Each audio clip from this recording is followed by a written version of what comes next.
police in Georgia. Katerina, thanks very much indeed.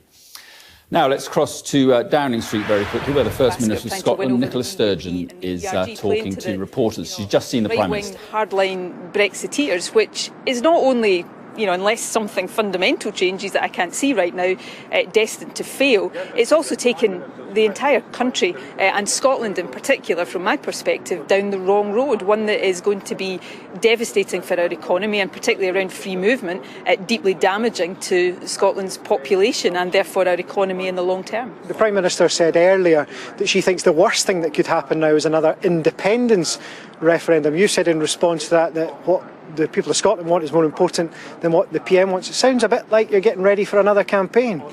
Well, I think the Prime Minister fears that she would lose another Scottish independence referendum, so she's running scared of the verdict to the people. It's probably the same reason why she doesn't want another EU referendum, because she thinks she might lose that. I mean, people who are confident in their arguments don't run away from the verdict of the people.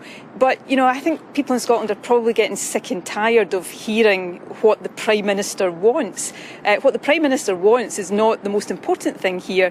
What Scotland needs is what matters most. And, Brexit is demonstrating on a daily basis right now that Scotland needs the ability to take our own decisions so that we're not dragged down the wrong path by Tory ideologues, and we don't constantly face the prospect of having policies imposed by Westminster governments that we didn't vote for. So I do think what Scotland needs is far more important than what the Prime Minister might want for her own narrow political interests. Did you put that issue of independence on the table in those talks? It wasn't a meeting specifically about independence, it was about the Brexit negotiations. It was also a trilateral meeting with the Welsh Government. But the Prime Minister is under no illusions about my view on independence, or that I think what is happening with Brexit right now is illustrating that fundamental point, that Scotland needs to have the ability to take our own decisions. Having decisions taken for us at Westminster is what's getting us into this mess that will do so much damage to the Scottish economy, to society, to the prospects of future generations, to our reputation in the world. That, in my view, really makes and strengthens the case that the ability to take our own decisions is what matters most. It does sound more than normal, like you are moving towards that position. I've said I will make my views on that clear in the next matter of weeks. But I've also said pretty clearly I've just come out of a meeting with the Prime Minister, the latest in a series of meetings and conversations with the Prime Minister, where it doesn't seem as if she is willing to listen to the interests or the views or the voice of people in Scotland. There is even at times what appears to be a failure to recognise that Scotland has any distinctive interests in all of this, and it really does bring into sharp focus this issue for Scotland. Are we going to have decisions taken for us at Westminster that will do so much damage to us, or is it time to give ourselves the ability to take those decisions ourselves? Well, you're live on Sky News. I just wondered whether you thought that some of the offers to Northern Ireland, what do you make of that in relation to what could be offered to Scotland as regards Brexit? Well, I've said all along, I don't want to see anything that jeopardises the Good Friday Agreement or peace in Ireland, and therefore I am completely behind the efforts of the Irish Government and others across the island of Ireland to avoid any restoration of a hard border.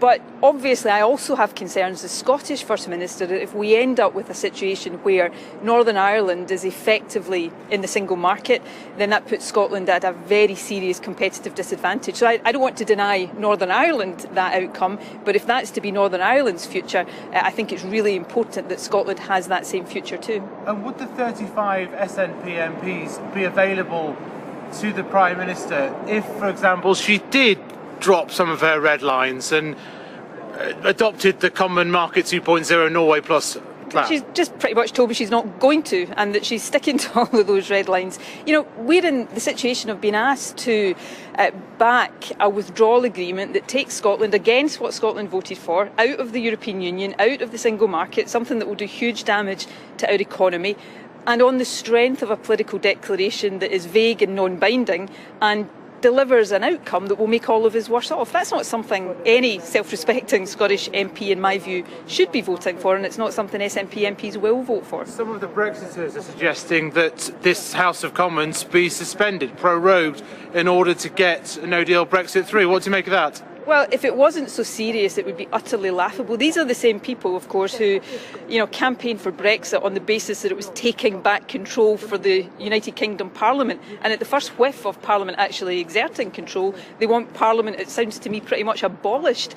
Jacob Rees-Mogg and co don't seem to care too much for democracy. And what worries me after the discussion with the Prime Minister is it's those people she's putting all of our efforts into trying to persuade, rather than trying to build a compromise with more reasonable voices. Yes, Minister, and in Ref2, there's a lot of rhetoric on both sides, but what can you practically do if Theresa May constantly says no to facilitating referendum? I'm not going to go further than what I've said. I will set out my views in greater detail on this in a matter of weeks, which I said to you, I think, when we spoke last week.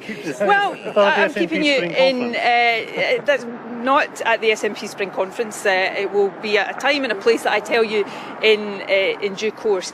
But you can't stand in the way of people having the right to choose indefinitely. The Prime Minister's position has never been a sustainable one, and it isn't a sustainable one any longer. Twice at question time today, she stood against independence. So you've been told twice today that you can't have it, and you're going to say you will try to have it. The Scottish people, I think, are getting fed up of listening to Theresa May telling them fed up, you waiting for you to say that you'll do it. No, you're getting fed up of that, Torkel. Fair play to you. But look, I'll set out my views in greater detail on that in the near future.